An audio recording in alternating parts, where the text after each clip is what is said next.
Start. इतिहास तो वळणी पासी पाठी मागे जरा, इतिहास तो वळणी पासी पाठी मागे जरा, झुकून मस्तक करशील त्यांना मानाचा मुजरा, त्यांना मानाचा मुजरा, झुकून मस्तक करशील त्यांना मानाचा मुजरा, त्यांना मानाचा मुजरा।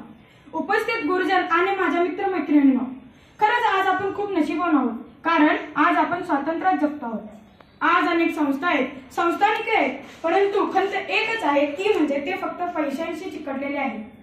माझ्यावरील काव्यपंक्ती आजकालच्या संस्थानिकांना लागू पडत नाही, हे इथे आवर्जून सांगावेसे वाटते।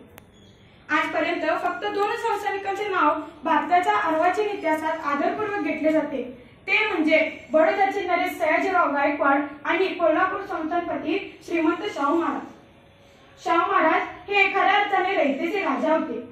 He was the king among the man and man among the king. त्यांनी कोल्हापूर संस्थानाचा कारभार पाहिला तो निरीच्छ बुद्धीने। ना विष्णू पृथ्वी पित, आपण फक्त एक मध्यस्थ आहोत व त्रयस्थ भावनेतून कोणत्याही उपभोगाची आसक्ती मनी न बाळगता प्रजेच्या कल्याणासाठी त्यांनी आपला देह अहोरात्र खर्ची केला। त्यांनी अहोरात्र आपला देह बहुजन हिताय बहुजन सुखाय या तत्वाच्या पूर्ततेसाठी खर्च केला। शाहू राजा हा एक चतुरस्त्र राजा होता। तळागाळातल्या लोकांबद्दल त्यांना विशेष प्रेम होते। दलित समाजाचा उद्धार फक्त शिक्षणामुळेच होऊ शकेल म्हणून त्यांनी मागासलेल्या विद्यार्थ्यांना विशेष सोयी सवलती दिल्या। म्हणून हे सहन न झाल्याने त्यांचे कारभारी जे ब्राह्मण होते त्यांनी महाराजांना सूचित केले, महाराज या विशेष सोयी सवलती तुम्ही दलित लोकांना का देतात, त्यांचे त्यांना पाहू दे की। हे शब्द ऐकताच महाराज काय बोलले नाही, पण त्यावेळी ते बागेतून फेरफटका मारित होते। तेवढ्यात घोड्यांना चारा द्यायची वेळ झाली।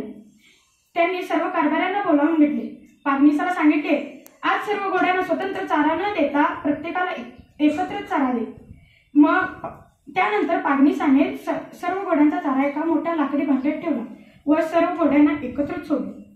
त्यावेळी जी घोडी धष्टपुष्ट होती त्या घोड्याने सर्व चारा फस्त केला, पण जी घोडी रोगट होती त्यांना काहीच मिळाले नाही।